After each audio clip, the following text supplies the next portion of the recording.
องเพียวมาแล้วพี่เพียวมา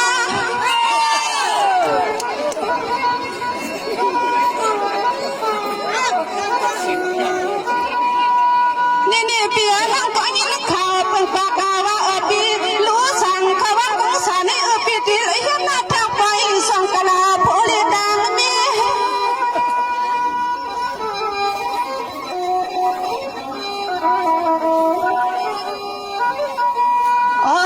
พี่นี่ฮารักนี่ก็ยินนะเป็นขันว่างโนพี่ขันว่าโนพี่ใจละสวย